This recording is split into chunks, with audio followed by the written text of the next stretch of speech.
क्या पार्वती ही है माता दुर्गा? जानिए रहस्य। यदि आप देवी के भक्त हैं, तो आपको यह लेख जरूर अंत तक सुनना चाहिए, क्योंकि इससे आपके भ्रम का समाधान होगा। तब आप जान सकेंगे कि आप किस देवी की पूजा कर रहे हैं। हिंदू धर्म में सैकड़ों देवियां हैं। उनमें से कुछ प्रजापतियों की पुत्रियां हैं, तो कुछ शंभु हैं, और कुछ अन्य किसी देवता की पत्नियां हैं।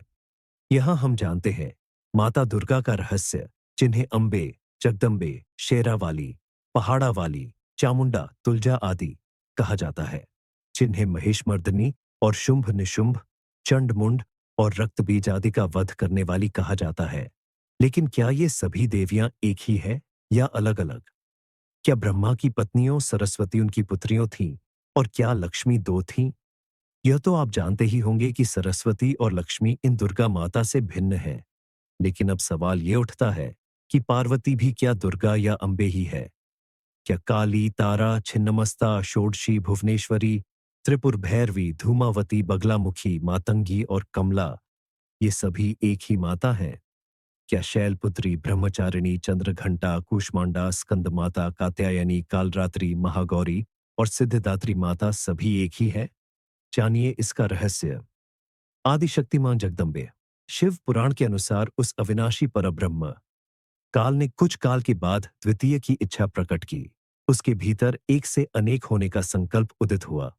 तब उस निराकार परमात्मा ने अपनी लीला शक्ति से आकार की कल्पना की, जो मूर्ति रहित परम ब्रह्म है। परम ब्रह्म अर्थात एकाक्षर ब्रह्म, परम अक्षर ब्रह्म। वह परम ब्रह्म भगवान सदाशिव है। एकांकी रहकर स्वेच्छा से सभी ओर विहार करने वाले उस सदाशिव ने अपने विग्रह शरीर से शक्ति की सृष्टि की, जो उनके अपने श्रीअंग से कभी अलग होने वाली नहीं थी। सदाशिव की उस पराशक्ति को प्रधान प्रकृति, गुणवती माया, बुद्धि तत्व की जननी तथा विकार रहित बताया गया है। वह शक्ति अंबिका कही गई है। उसको प्रकृति, सर्वेश्वरी, त्रिदेव जननी, ब्रह्मा, विष्णु और महेश की माता, नित्या और मूल कारण भी कहते हैं। सदाशिव द्वारा प्रकट की गई उस शक्ति की 8 भुजाएं हैं। पराशक्ति जगत जननी, वह देवी नाना प्रकार की गतियों से संपन्न है और अनेक प्रकार के अस्त्र शक्ति धारण करती है। एकांकिनी होने पर भी वह माया शक्ति संयोगवशात अनेक हो जाती है। उस काल रूप सदाशिव की अर्धांगिनी को ही अंबा जगदम्बा कहते हैं। नवरात्रि की 9 देवियां। नवरात्रि के 9 दिनों में जिन देवियों को पूजा जाता है, उनमें से कौन सी देवी का संबंध किससे है, ये जानना जरूरी है। पहली देवी शैलपुत्री को सती कहा गया है, जो दक्ष की पुत्र थीं, जिन्होंने यज्ञ की आग में कूदकर खुद को भस्म कर लिया था। इसके बाद उन्होंने ही ब्रह्मचारिणी के रूप में दूसरा जन्म लिया, और वे ही बाद में स्कंद, कार्तिकेय की माता कहलाई। कठोर तप करने के कारण जब उनका वर्ण काला पड़ गया, तब शिव ने प्रसन्न होकर इनके शरीर को गंगा जी के पवित्र जल से मलकर धोया। तब वह विद्युत प्रभा के समान अत्यंत कांतिमान गौर हो उठा। तभी से इनका नाम महागौरी पद्धा। यही माता हिमालय की पुत्री होने के कारण पार्वती कहलाई। नवदुर्गा ये है: शैलपुत्री, ब्रह्मचारिणी, चंद्रघंटा, कूष्मांडा, स्कंद माता, कात्यायनी, कालरात्रि, महागौरी और सिद्धिदात्री माता सभी एक ही है। इससे यह सिद्ध हुआ कि शैलपुत्री, स्कंद माता और महागौरी तो शिवजी की पत्नियां हैं, और बाकी सभी आदिशक्ति जगदम्बा के ही रूप है, जो शिवजी की माता है। कात्यायनी का नाम इसलिए कात्यायनी पड़ा, क्योंकि कात्य गोत्र में जन्मे प्रसिद्ध महर्षि कात्यायन ने भगवती पराम्बा की कठिन तपस्या की थी। उनकी इच्छा थी कि उन्हें पुत्री प्राप्त हो। तब मां भगवती ने उनके घर पुत्री के रूप में जन्म लिया, इसलिए यह देवी कात्यायनी कहलाई। कात्यायनी देवी रावण के राज्य के महल की रक्षा करती थीं। 10 महाविद्याओं के नाम और रहस्य इस प्रकार है: काली, तारा, छिन्नमस्ता, षोडशी, भुवनेश्वरी, त्रिपुर भैरवी, धूमावती, बगलामुखी, मातंगी और कमला। कहीं कहीं इनके नाम इस क्रम में मिलते हैं: 8 काली, 2 तारा, 3 त्रिपुर सुंदरी, 7 भुवनेश्वरी, 5 छिन्नमस्ता, 6ठी त्रिपुर भैरवी, 7वीं धूमावती, 8वीं बगलामुखी, 9वीं मातंगी और 10वीं कमला। अब सवाल यह उठता है कि ये सभी माता सती या पार्वती के ही रूप हैं, या कि माता अंबिका के रूप हैं, या कि से सभी अलग अलग देवियां हैं। काली देवी। इसमें से काली माता को भगवान शंकर की पत्नियों कहा गया है। इन्होंने ही असुर रक्तबीज का वध किया था। तारा देवी दूसरी माता है तारा, जो प्रजापति दक्ष की दूसरी कन्या थी। यह तारा माता शैलपुत्री देवी सती की बहन है। तारा देवी को हिंदू, बौद्ध और जैन तीनों की पूजते हैं। यह तांत्रिकों की प्रमुख देवी तारा, त्रिपुर सुंदरी देवी। इनकी 4 भुजा और 3 नेत्र हैं। इसे ललिता, राजराजेश्वरी और त्रिपुर सुंदरी भी कहा जाता है।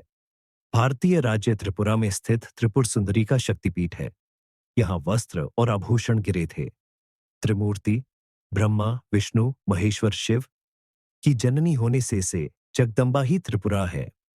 उल्लेखनीय है कि महाविद्या समुदाय में त्रिपुरा नाम की अनेक देवियां हैं, जिनमें त्रिपुरा भैरवी, त्रिपुरा और त्रिपुर सुंदरी विशेष रूप से उल्लेखनीय है। भुवनेश्वरी देवी 14 भुवनों की स्वामिनी मां। भुवनेश्वरी शक्ति सृष्टि क्रम में महालक्ष्मी स्वरूपा है। महाविद्याओं में इन्हें चौथा स्थान प्राप्त है। संपूर्ण जगत के पालन पोषण का दायित्व इन्हीं भुवनेश्वरी देवी का है। परिणाम स्वरूप ये जगन माता तथा जगत धात्री के नाम से भी विख्यात है। प्रकृति से संबंधित होने के परिणाम स्वरूप देवी की तुलना मूल प्रकृति से भी की जाती है। काली और भुवनेशी प्रकारांतर से अभेद है। काली का लाल वर्ण स्वरूप ही भुवनेश्वरी है। दुर्गम नमक दैत्य के अत्याचारों से लोगों को निजात दिलाने वाली के कारण ये शाकंभरी और दुर्गा नाम से भी प्रसिद्ध हुई। देवी के मस्तक पर चंद्रमा शोभायमान है। तीनों लोकों का तारण करने वाली तथा वर देने की मुद्रा, अंकुश पाश और अभय मुद्रा धारण करने वाली मां भुवनेश्वरी अपने तेज एवं 3 नेत्रों से युक्त है। छिन्नमस्ता देवी यह देवी माता पार्वती का ही एक रूप है। देवी का मस्तक कटा हुए है, इसीलिए उनको छिन्नमस्ता कहा गया है। उनके साथ उनकी सहचरणियों जया व विजया हैं। तीनों मिलकर उनके धड़ से निकली रक्त की 3 धाराओं का स्तवन करते हुए दर्शाई गई है। कामाख्या के बाद दुनिया के दूसरे सबसे बड़े शक्तिपीठ के रूप में विख्यात मां छिन्नमस्तिके मंदिर काफी लोकप्रिय है। झारखंड की राजधानी रांची से लगभग 79 किलोमीटर की दूरी रजरप्पा के भैरवी भेद्दा और दामोदर नदी के संगम पर स्थित मां छिन्नमस्तिके का यह मंदिर है। रजरप्पा की छिन्नमस्ता को 52 शक्तिपीठों में पास शुमार किया जाता है। त्रिपुर भैरवी देवी नारद पांचरात्र के अनुसार यह माता काली का ही स्वरूप है। यह महाविद्या के रूप में छठी शक्ति है। त्रिपुर का अर्थ तीनों लोक। दुर्गा सप्तशती के अनुसार देवी त्रिपुर भैरवी महिषासुर नामक दैत्य के वध के काल से संबंधित है। त्रिपुरा भैरवी ऊर्ध्वान्वय की देवता है। माता की 4 भुजाएं और 3 नेत्र है। इन्हन षोडशी भी कहा जाता है। षोडशी को श्रीविद्या भी माना जाता है। देवी अपने अन्य नामों से प्रसिद्ध है तथा ये सभी सिद्ध योगिनियां हैं। 1 त्रिपुर भैरवी, 2 कौलिश भैरवी, 3 रुद्र भैरवी, 4 चैतन्य भैरवी, 5वीं नित्य भैरवी, 6 भद्र भैरवी, 7वीं श्मशान भैरवी, 8वीं सकल सिद्धि भैरवी, 9 संपत प्रदा भैरवी, 10 कामेश्वरी भैरवी इत्यादि। इसकी साधना से षोडश कला निपुण संतान की प्राप्ति होती है। देवी त्रिपुर भैरवी का घनिष्ठ संबंध काल भैरव से है, जो जीवित तथा मृत मानवों को अपने दुष्कर्मों के अनुसार दंड देते हैं तथा अत्यंत भयानक स्वरूप वाले तथा उग्र स्वभाव वाले हैं। काल भैरव स्वयं भगवान शिव के ऐसे अवतार हैं जिनका घनिष्ठ संबंध विनाश से है। धूमावती देवी 7वीं महाविद्या। धूमावती को पार्वती का ही स्वरूप माना गया है। एक बार देवी पार्वती भगवान शिव के साथ कैलाश पर विराजमान थीं। उन्हें अकस्मात बहुत भूख लगी और उन्होंने वृषभ ध्वज पशुपति से कुछ खाने की इच्छा प्रकट की। शिव के द्वारा खाद्य पदार्थ प्रस्तुत करने में विलंब होने के कारण क्षुधा पीड़िता पार्वती ने क्रोध से भरकर भगवान शिव को ही निगल लिया। ऐसा करने के फलस्वरूप पार्वती के शरीर से धूम राशि निस्सृत होने लगी, जिस पर भगवान शिव ने अपनी माया द्वारा देवी पार्वती से कहा, धूम्र से व्याप्त शरीर के कारण तुम्हारा एक नाम धूमावती पड़ेगा। एक अन्य कथा के अनुसार महाप्रलय के समय जब सब कुछ नष्ट हो जाता है, स्वयं महाकाल शिव भी अंतर्ध्यान हो जाते हैं। मां धूमावती अकेली खड़ी रहती है और काल तथा अंतरिक्ष से परे काल की शक्ति को जताती है। उस समय न तो धरती न ही सूरज चांद सितारे रहते हैं, रहता है सिर्फ धुआं और राख। वही चरम ज्ञान है। निराकार, न अच्छा न बुरा, न शुद्ध न अशुद्ध, न शुभ न अशुभ, धुएं के रूप में अकेली मां धूमावती। वे अकेली रह जाती हैं, सभी उनका साथ छोड़ जाते हैं।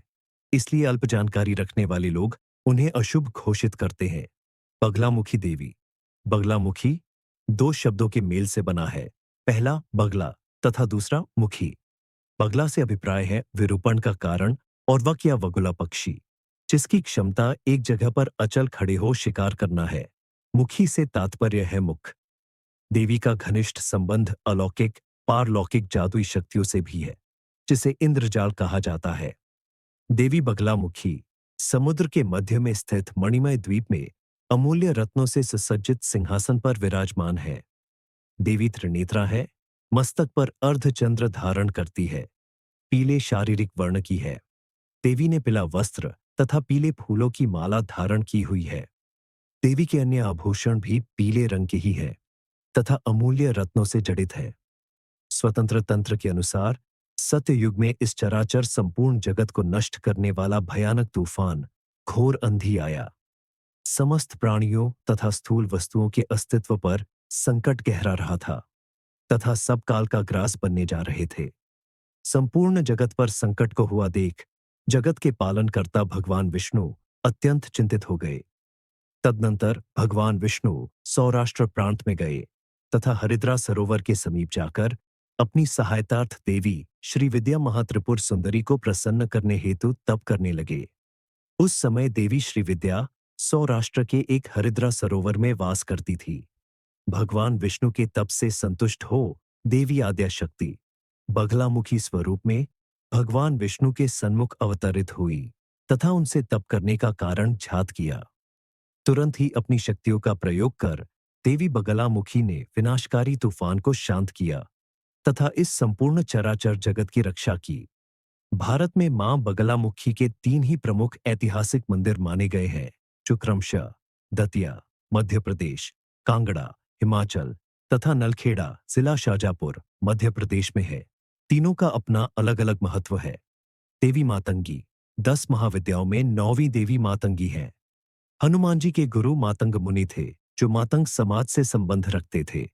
देवी का संबंध प्रकृति, पशु पक्षियों, जंगलों, वनों, शिकार इत्यादि से है तथा जंगल में वास करने वाले आदिवासियों, जनजातियों की देवी पूजिता है। देवी मातंग मुनि की पुत्री के रूप से भी जानी जाती है। एक बार मातंग मुनि ने सभी जीवों को वश में करने हेतु नाना प्रकार के वृक्षों से परिपूर्ण वन में देवी श्रीविद्या त्रिपुरा की आराधना की। मातंग मुनि के कठिन साधना से संतुष्ट हो देवी त्रिपुर सुंदरी ने अपने नेत्रों से एक श्याम वर्ण की सुंदर कन्या का रूप धारण किया। इन्हें राजमातंगी कहा गया तथा ये भी देवी मातंगी का ही एक स्वरूप है। तभी देवी मतंग कन्या के नाम से भी जानी जाती है। देवी की उत्पत्ति शिव तथा पार्वती के उच्चिष्ट भोजन से हुई थी। इसीलिए देवी का एक अन्य विख्यात नाम उच्चिष्ट चांडालिनी भी है तथा देवी का संबंध नाना प्रकार के तंत्र क्रियाओं से है। शक्ति संगम तंत्र के अनुसार एक बार भगवान विष्णु और उनकी पत्नी लक्ष्मी जी भगवान शिव तथा सती से मिलने हेतु कैलाश पर्वत गए, पर जहां शिव तथा सती जी का निवास स्थान है, भगवान विष्णु अपने साथ खाने की कुछ सामग्री अपने साथ ले गए तथा शिव जी को भेंट की। शिव तथा सती जी ने उपहार स्वरूप प्राप्त हुए वस्तुओं को खाया। भोजन करते हुए खाने का कुछ भाग नीचे धरती पर गिरा। परिणाम स्वरूप उन गिरे हुए भोजन के भागों से एक श्याम वर्ण वाली दासी ने जन्म लिया, जो मातंगी नाम से विख्यात हुई। देवी की आराधना सर्वप्रथम भगवान विष्णु द्वारा की गई थी। तभी भगवान विष्णु सुखी, संपन्न, श्रीयुक्त तथा उच्च पद पर विराजित है। देवी की आराधना बौद्ध धर्म में भी की जाती है, किंतु बौद्ध धर्म के प्रारंभ में देवी का कोई अस्तित्व नहीं था। कालांतर में देवी बौद्ध धर्म में मातागिरी नाम से जने जाने लगी।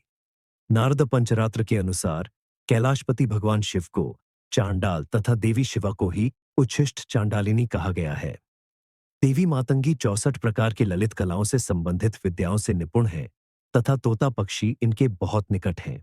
देवी कमला श्रीमद् भागवत के 8वें स्कंद में देवी कमला की उत्पत्ति कथा है। 10 महाविद्याओं में अंतिम देवी कमला तांत्रिक लक्ष्मी के नाम से भी जानी जाती है। देवी कमला जगत पालनकर्ता भगवान विष्णु की पत्नी है।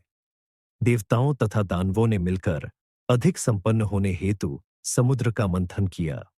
समुद्र मंथन से 18 रत्न प्राप्त हुए, जिनमें देवी लक्ष्मी भी थी, जिन्हें भगवान विष्णु को प्रदान किया गया तथा उन्होंने देवी का पानी ग्रहण किया। देवी का घनिष्ठ संबंध देवराज इंद्र तथा कुबेर से है। इंद्र देवताओं तथा स्वर्ग के राजा है तथा कुबेर देवताओं के खजाने के रक्षक के पद पर आसीन है। देवी लक्ष्मी ही इंद्र तथा कुबेर को इस प्रकार का वैभव, राजसी सत्ता प्रदान करती है। उल्लेखनीय है कि श्री विष्णु ने भृगु की पुत्री लक्ष्मी से विवाह किया था। दीपावली के दिन देवी काली और कमला की पूजा की जाती है। शैव लोग काली की और वैष्णव लोग कमला की पूजा करते हैं। कमला को ही महालक्ष्मी कहा गया है। प्रवृत्ति के अनुसार 10 महाविद्या के 3 समूह हैं। पहला, सौम्य कोटि त्रिपुर सुंदरी भुवनेश्वरी मातंगी कमला। दूसरा, उग्र कोटि काली छिन्नमस्ता धूमावती बगलामुखी। तीसरा, सौम्य उग्र कोटि तारा और त्रिपुर भैरवी। देवी दुर्गा सामान्यतः देवी दुर्गा 2 रूपों में जानी जाती है। एक में वे 10 भुजा वाली तथा दूसरे में अष्टभुजा रूप में है। देवी का वाहन सिंह या बाघ है तथा असुर या दैत्य का वध कर रही है। हिरण्याक्ष के वंश में उत्पन्न एक महाशक्तिशाली दैत्य हुआ, जो रुरु का पुत्र था, जिसका नाम दुर्गमासुर था। इसने शक्तिशाली होने तथा देवताओं को पराजित करने के लिए ब्रह्मा जी की कठिन तपस्या की फलस्वरूप त्रिलोक में सभी संतप्त होने लगे। उसने समस्त मंत्र और वेदों को भी ब्रह्मा जी से मांग लिया। वर प्रदान करने के कारण अर्षियों और देवताओं के समस्त वेद तथा मंत्र लुप्त हो गए तथा स्नान, होम, पूजा, संध्या, जप इत्यादि का लोप हो गया। इस प्रकार जगत में एक अत्यंत ही घोर अनर्थ उत्पन्न हो गया तथा हविभाग न मिले के परिणाम स्वरूप देवता जरा ग्रस्त हो, निर्बल हो गए। देवताओं की यह दशा देखकर दुर्गमासुर दैत्य ने इंद्र की अमरावतीपुरी को घेर लिया। देवता शक्ति से हीन हो गए थे। फलस्वरूप उन्होंने स्वर्ग से भाग जाना ही श्रेष्ठ समझा। भागकर वे पर्वतों की कंदरा और गुफाओं में जाकर छिप गए और सहायता हेतु आदि शक्ति अंबिका की आराधना करने लगे। हवन होम आदि न होने के परिणाम स्वरूप जगत में वर्षा का अभाव हो गया तथा वर्षा के अभाव में भूमि शुष्क तथा जलविहीन हो गया और ऐसी स्थिति 100 वर्षों तक बनी रही। बहुत से जीव जल के बिना मारे गए। घर घर में शव का ढेर लगने लगा। इस प्रकार अनर्थ की स्थिति को देख जीवित मानुष, देवता इत्यादि हिमालय में जाकर ध्यान, पूजा तथा समाधि के द्वारा आदि शक्ति जगदम्बा की आराधना कर उन्हें प्रसन्न करने का प्रयास करने लगे। इस प्रकार बारंबार स्तुति करने पर समस्त भुवन पर शासन करने वाली भुवनेश्वरी नील कमल के समान अनंत नेत्रों से युक्त स्वरूप में प्रकट हुई। काजल के समान देह, नील कमल के समान विशाल नेत्रों से युक्त देवी अपने हाथों में मुट्ठी भर बाण, विशाल धनुष, कमल पुष्प, पुष्प पल्लव, जड़ तथा फल, बुढ़ापे को दूर करने वाली शाक आदि धारण की हुई थी। दिव्य तथा प्रकाशमान अत्यंत नेत्रों के साथ वे जगतधात्री भुवनेश्वरी समस्त लोकों में अपने सहस्त्रों नेत्रों से जलधाराएं गिराने लगी तथा 9 रातों तक घोर वर्षा होती रही। फलस्वरूप समस्त प्राणी तथा वनस्पतियां तृप्त हुई। समस्त नदियां तथा समुद्र जल से भर गई। इस अवतार में देवी शताक्षी नाम से जानी जाने लगी। देवी शताक्षी ने सभी को खाने के लिए शाक तथा फल मूल प्रदान किए, साथ ही नाना प्रकार के अन्न तथा पशुओं के खाने योग्य पदार्थ भी। उसी काल से उनका एक नाम शाकंभरी भी हुआ। एक दूत ने दुर्गमासुर यह सभी गाथा बताई और देवताओं की रक्षक के अवतार लेने की बात कही। तक्षण ही दुर्गमासुर क्रोधित होकर अपने समस्त अस्त्र शस्त्र और अपनी सेना को साथ ले युद्ध के लिए चल पड़ा। दैत्यराज दुर्गमासुर ने देवता और मनुष्यों आदि पर प्रहार किया। परिणाम स्वरूप देवी ने चारों ओर तेजोमय चक्र बना दिया तथा स्वयं बाहर आ खड़ी हुई। दुर्गम दैत्य तथा देवी के मध्य घोर युद्ध छिन गया। तदनंतर देवी के शरीर से उनकी उग्र शक्तियां देवी की सहायता हेतु प्रकट हुई। काली, तारिणी या तारा, बाला, त्रिपुरा, भैरवी, रमा, बगला, मातंगी, कामाक्षी, तुलजा देवी, जंभिनी, मोहिनी, छिन्नमस्ता, गुह्यकाली, त्रिपुर सुंदरी तथा स्वयं 10,000 हाथों वाली। प्रथम ये 16 तदनंतर 32 पुनः 64 और फिर अनंत देवियाओं हाथों में अस्त्र शस्त्र धारण किए हुए प्रकट हुई। 10 दिन में दैत्यराज की सभी सेनाएं नष्ट हो गई तथा 11वें दिन देवी तथा दुर्गमासुर में भीषण युद्ध होने लगा। देवी के बाणों के प्रहार से आहत हो दुर्गमासुर रुधिर का वामन करते हुए देवी के सन्मुख मृत्यु को प्राप्त हुआ तथा उसके शरीर से तेज निकलकर देवी के शरीर में प्रविष्ट हुआ। इसके पश्चात ब्रह्मा आदि सभी देवता भगवान शिव तथा विष्णु को आगे कर भक्ति भाव से देवी की स्तुति करने लगे। इस प्रकार ब्रह्मा, विष्णु, शिव, अन्य देवताओं के स्तुति करने तथा विविध द्रव्यों से पूजन करने पर देवी संतुष्ट हो गई तथा दुर्गा नाम से जानी जाने लगी। देवता द्वारा किए हुए स्तवन में देवी दुर्गा को तीनों लोकों की रक्षा करने वाली, मोक्ष प्रदान करने वाली, उत्पत्ति, स्थिति तथा संहार करने वाली कहा गया है। यह आदि शक्ति अंबिका की शक्ति है। आदि शक्ति महिषासुर मर्दिनी की कथा। एक बार महिषी के गर्भ से उत्पन्न शक्तिशाली महिषासुर ने देवताओं को परास्त कर तीनों लोकों पर आधिपत्य स्थापित कर लिया था। उसने सभी लोकपालों को हटा दिया और स्वर्ग से देवताओं को भी भगा दिया। सभी देवता घबराकर ब्रह्मा, विष्णु और शिव की शरण में गए। सभी ने महिषासुर का सब वृत्तांत कहा सुनाया तथा उसके वध के निमित्त कोई उपाय करने की प्रार्थना की। तब भगवान विष्णु के मुख से हजारों सूर्यों के समान कांतिमय दिव्य तेज उत्पन्न हुआ। इसके पश्चात नाना देवताओं के शरीर से तेज पुंज निकले का क्रम प्रारंभ हुआ। इंद्रादि सभी देवताओं के शरीर से देवाधिपतियों को प्रसन्न करने वाला तेज निकला। भगवान शिव के शरीर से जो तेज निकला उससे मुख बना, यमराज के तेज से केश बने तथा भगवान विष्णु के तेज से भुजाएं बनी। चंद्रमा के तेज से दोनों स्तन, इंद्र के तेज से कटि प्रदेश, वरुण के तेज से जंघा और उरु उत्पन्न हुए। पृथ्वी के तेज से दोनों नितंब, ब्रह्मा जी के तेज से दोनों चरण, सूर्य के तेज से पैरों की अंगुलियां तथा वसुओं के तेज से हाथों की अंगुलियों का निर्माण हुआ। कुबेर के तेज से नासिका, प्रजापति के तेज से दंत पंक्ति, अग्नि के तेज से तीनों नेत्र, संध्या के तेज से भ्रुकुटियां, वायु के तेज से दोनों कान उत्पन्न हुए। इसके बाद शिवजी ने उन्हें अपना शूल, विष्णु जी ने चक्र, अग्नि ने शक्ति, वायु ने धनुष तथा बाण, वरुण ने शंख, इंद्र ने वज्रास्त्र तथा अपने श्रेष्ठ हाथी का घंटा, काल ने तलवार तथा ढाल, समुद्र ने हार तथा कभी जीर्ण न होने वाले 2 वस्त्र, चूड़ामणि, कुंडल, कटक, बाजूबंद, अर्धचंद्र, नूपुर इत्यादि आभूषण तथा ब्रह्मा जी ने अक्षरमाला तथा कमंडल उन शक्ति को प्रदान की। विश्वकर्मा ने देवी को अंगूठियां, हिमालय राज ने देवी को वहां स्वरूप, सिंह तथा नाना प्रकार के रत्न, धनपति कुबेर ने उन्हें उत्तम सुरा से भरा एक पात्र तथा शेषनाग जी ने देवी को नागहार सहर्ष प्रदान किया। सभी देवताओं ने भी जगन माता आद्याशक्ति को सम्मानित किया। इसके बाद समस्त देवों ने मिलकर जगत उत्पत्ति की कारण स्वरूपा देवी की नाना स्तोत्रों से उत्तम स्तुति की। उन देवताओं की स्तुति सुनकर देवी ने घोर गर्जना की। वो विकराल गर्जन महिषासुर को भी चकित कर गया तथा तत्क्षण ही वो अपनी सेना के साथ देवी से युद्ध करने हेतु पहुंचा। देवी तथा महिषासुर के मध्य युद्ध छिड़ गया। महिषासुर अपने प्रधान सेनापति चिक्षुर तथा दुर्धर, दुर्मुख, बाष्कल, ताम्र तथा विडाल वदन जैसे यमराज के समान भयंकर योद्धाओं से घिरा हुआ था। देवी क्रोध से आंखें लाल कर सभी योद्धाओं को मार डाला। इसके बाद महिषासुर क्रोध और भय से ग्रस्त होकर देवी की द्वार दौड़ा और महिषासुर नाना प्रकार के मायावी रूप धर देवी से युद्ध करने लगा तथा देवी ने भी उन सभी मायावी रूपों को नष्ट कर दिया तथा अंत में अपने खड्ग से महिषासुर का सर काट दिया।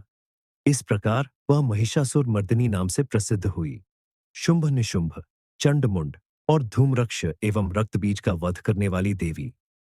शुंभ तथा निशुंभ नाम के 2 असुर भाई भन्यकर अत्याचारी थे। अपने अपार बल से उन्होंने तीनों लोक पर अपना राज्य स्थापित कर देवताओं को अमरावतीपुरी से निकाल दिया। उनकी सेना में ही धूम्रक्ष, चंड, मुंड और रक्तबीज जैसे महाबलशाली असुर थे।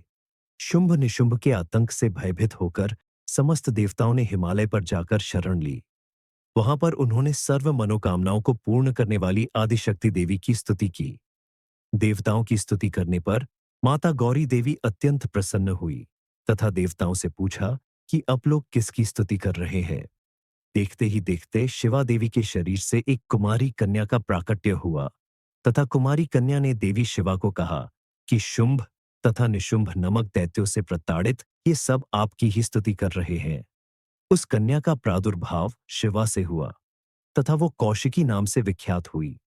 कौशिकी ही साक्षात शुंभ का वध करने वाली सरस्वती है तथा उन्हें ही उग्रतारा या महोग्रतारा कहा गया है। देवी कौशिकी ने देवताओं से कहा, तुम लोग निर्भय हो जाओ, मैं स्वतंत्र हूं, बिना किसी सहारे के मैं तुम लोगों का कार्य सिद्ध कर दूंगी। तथा तत्क्षण ही वहां से वह अनृत ध्यान हो गई। तदनंतर एक दिन शुंभ तथा निशुंभ के सेवक छंड तथा मुंड ने देवी के स्वरूप को देखा। उनका मनोहर रूप को देखकर वो चकित होकर सुध-बुध खो बैठे। दोनों ने जाकर अपने स्वामी को कहा, एक अपूर्व सुंदरी हिमालय पर रहती है तथा सिंह पर सवारी करती है। यह सुनकर शुंभ ने अपने दूत सुग्रीव को देवी के पास प्रस्ताव देकर भेजा तथा प्रयत्नपूर्वक देवी को ले आने की आज्ञा दी। दूत देवी के पास गया तथा कहा, देवी, दैत्यराज शुंभ अपने महानबल तथा विक्रम के लिए तीनों लोकों में विख्यात है तथा उनका छोटा भाई निशुंभ भी समान प्रतापी है।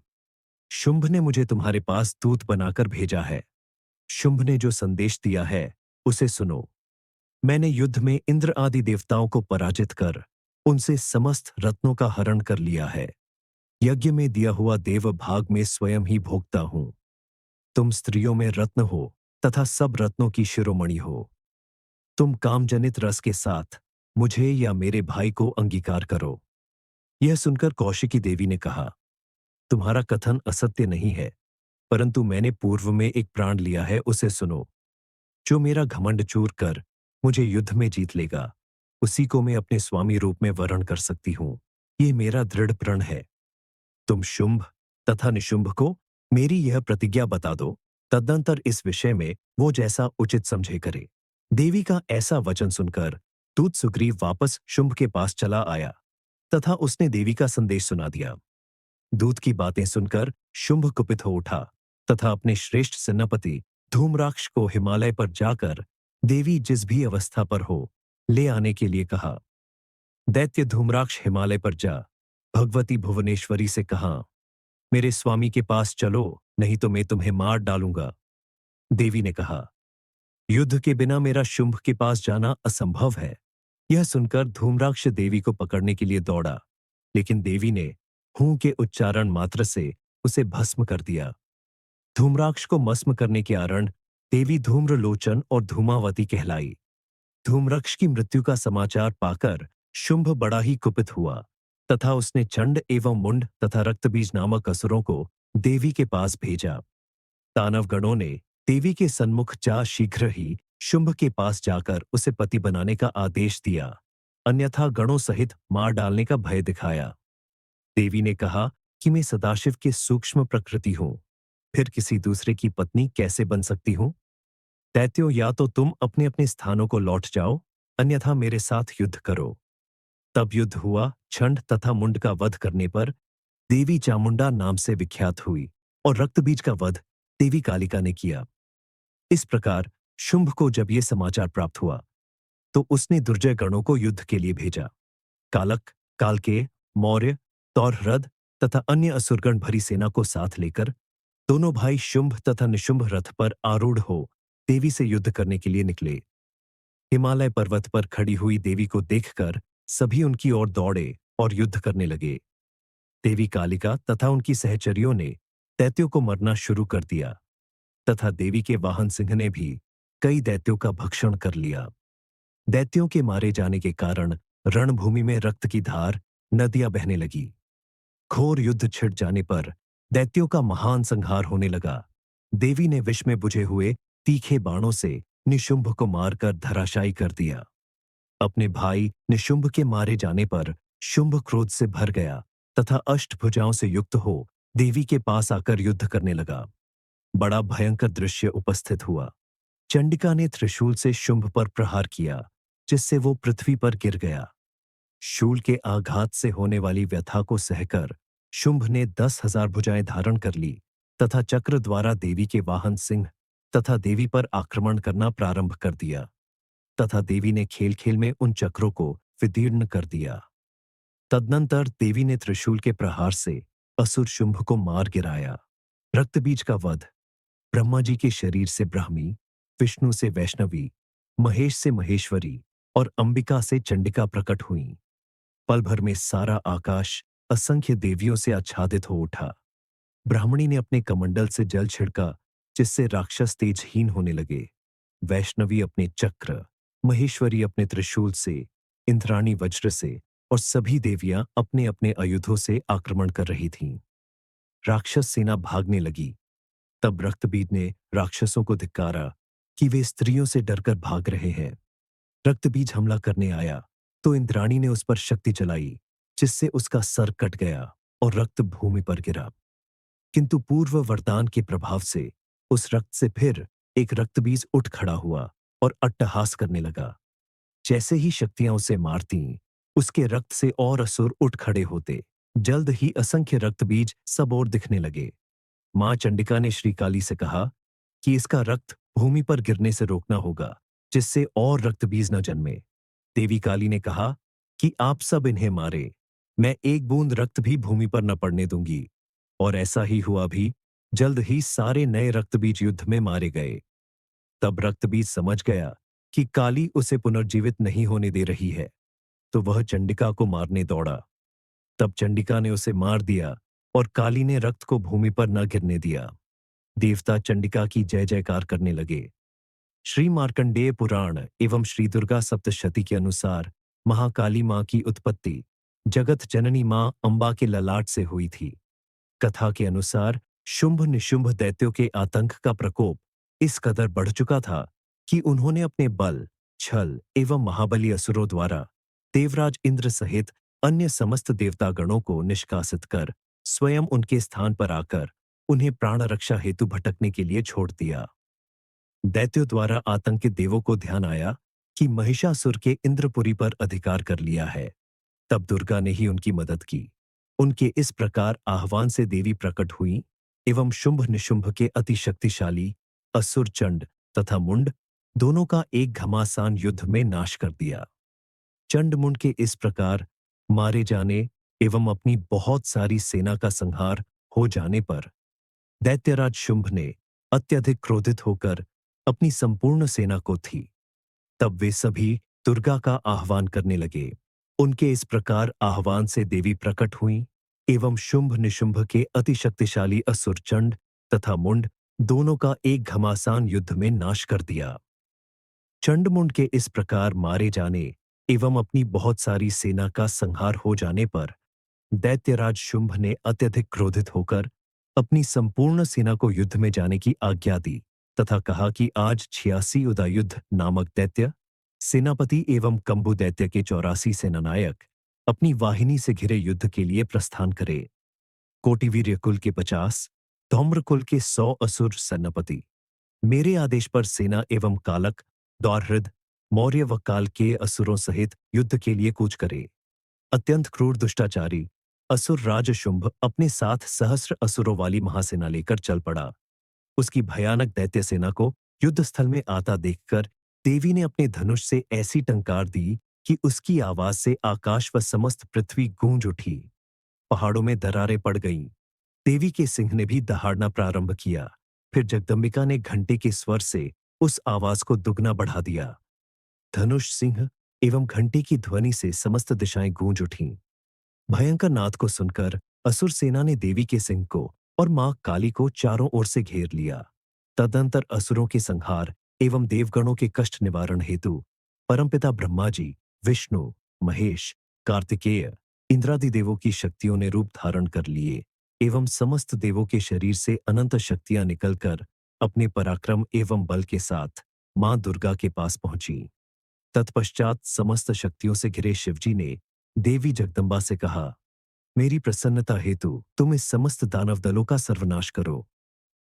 तब देवी जगदम्बा के शरीर से भयानक उग्र रूप धारण किए चंडिका देवी शक्ति रूप में प्रकट हुई। उनके स्वर में सैकड़ों गीदड़ों की भांति आवाज आती थी। असुरराज शुंभ निशुंभ क्रोध से भर उठे। वे देवी कात्यायनी की ओर युद्ध हेतु बढ़े। अत्यंत क्रोध में चूर उन्होंने देवी पर बाण, शक्ति, शूल, फरसा, रश्य आदि अस्त्रों शस्त्रों द्वारा प्रहार प्रारंभ किया। देवी ने अपने धनुष से टंकार की एवं अपने बाणों द्वारा उनके समस्त अस्त्रों शस्त्रों को काट डाला जो उनकी ओर बढ़ रहे थे। मां महाकाली फिर उनके आगे आगे शत्रुओं को अपने शूलादि के प्रहार द्वारा विदीर्ण करती हुई व खटवांग से कुचलती हुई समस्त युद्ध भूमि में विचरने लगीं। सभी राक्षसों चंड मुंडादि को मारने के बाद उसने रक्तबीज को भी मार दिया। शक्ति का यह अवतार एक रक्तबीज नामक राक्षस को मारने के लिए हुआ था। फिर शुंभ निशुंभ का वध करने के बाद भी जब महाकाली मां का गुस्सा शांत नहीं हुआ, तब उनके गुस्से को शांत करने के लिए भगवान शिव उनके रास्ते में लेट गए और काली मां का पैर उनके सीने पर पड़ गया। शिव पर पैर रखते ही माता का क्रोध शांत होने लगा। मधु और कैटब की देवी। जब धरती पर जल की अधिकता थी, सब और जल ही जल था और भगवान विष्णु शेषनाग की शैया पर सोए हुए थे। तब उनके कान की मैल से मधु और कैटब नाम के दो महापराक्रमी दानव उत्पन्न हुए। मार्कंडेय पुराण के अनुसार उमा ने कैटब को मारा था, जिससे वे कैटभा कहलाएं। महाभारत और हरिवंश पुराण का मत है कि इन असुरों के मेदा के ढेर के कारण पृथ्वी का नाम मेदिनी पड़ा था। पद्म पुराण के अनुसार देवासुर संग्राम में ये हिरण्याक्ष की ओर थे। मधु और कैटब दोनों भाइयों ने देवी भगवती महाशक्ति की कठिन तपस्या की। देव जब प्रकट हुई तो उन्होंने कहा, वर मांगो। दोनों के कहा, देवी तुम हमें स्वेच्छा मरण का वर देने की कृपा करो। देवी ने कहा, दैत्यो, मेरी कृपा से इच्छा करने पर ही मौत तुम्हें मार सकेगी। देवता और दानव कोई भी तुम दोनों भाइयों को पराजित नहीं कर सकेंगे। देवी के वर देने पर मधु और कैटब को अत्यंत अभिमान हो गया और वे देवी और देवताओं पर सहित अन्य प्राणियों पर भी अत्याचार करने लगे। एक दिन अचानक उनकी नजर प्रजापति ब्रह्मा जी पर पड़ी। ब्रह्मा जी कमल के आसन पर विराजमान थे। उन दैत्यों ने ब्रह्मा जी से कहा, सुव्रत, तुम हमारे साथ युद्ध करो। यदि लड़ना नहीं चाहते तो इसी क्षण यहां से चले जाओ, क्योंकि यदि तुम्हारे अंदर शक्ति नहीं है तो इस उत्तम आसन पर बैठने का तुम्हें कोई अधिकार नहीं है। मधु और कैटब की बात सुनकर ब्रह्मा जी चिंतित होकर वहां से पलायन कर विष्णु की शरण में चले गए। उस समय श्री हरि विष्णु योग निद्रा में निमग्न थे। तब उन्होंने भगवती योग निद्रा की स्तुति करते हुए कहा, भगवती, मैं मधु और कैटब के भय से भयभीत होकर तुम्हारी शरण में आया हूं। कुछ करो, तुम संपूर्ण जगत की माता हो। यदि मैं दैत्यों के हाथ से मारा गया तो तुम्हारी बड़ी अपकीर्ति होगी। अतः तुम भगवान विष्णु को जगाकर मेरी रक्षा करो। ब्रह्मा जी की प्रार्थना सुनकर भगवती भगवान विष्णु के नेत्र, मुख, नासिका, बाहु और हृदय से निकलकर आकाश में स्थित हो गईं और भगवान उठकर बैठ गए। तब श्री विष्णु ने मधु और कैटब से घोर युद्ध किया, लेकिन वे किसी भी तरह से उन्हें परास्त करने में असफल रहे। फिर विचार करने पर भगवान को झात हुआ कि इन दोनों दैत्यों को भगवती ने इच्छा मृत्यु का वरदान दे रखा है। भगवती की कृपा के बिना इनको मारना असंभव है। इतने में ही उन्हें भगवती योग निद्रा के दर्शन हुए। भगवान ने रहस्यपूर्ण शब्दों में भगवती की स्तुति की। भगवती ने प्रसन्न होकर कहा, विष्णु, तुम देवताओं के स्वामी हो। मैं इन दैत्यों को माया से मोहित कर दूंगी, तब तुम इन्हें मार डालना। भगवती का अभिप्राय समझकर भगवान ने दैत्यों से कहा कि तुम दोनों के युद्ध से मैं परम प्रसन्न हूं, अतः मुझसे इच्छानुसार वर मांगो। दैत्य भगवती की माया से मोहित हो चुके थे। उन्होंने कहा, विष्णु, हम याचक नहीं है, दाता हैं। तुम्हें जो मांगना हो हमसे प्रार्थना करो, हम देने के लिए तैयार हैं। भगवान बोले, यदि देना ही चाहते हो तो मेरे हाथों से मृत्यु स्वीकार करो। योगमाया से मोहित होकर होकर मधु और कैटब अपनी ही बातों में उलझ गए। तब भगवान विष्णु ने दैत्यों के मस्तकों को अपनी जांघों पर रखवाकर सुदर्शन चक्र से काट डाला। इस प्रकार मधु और कैटब का अंत हुआ। धन्यवाद।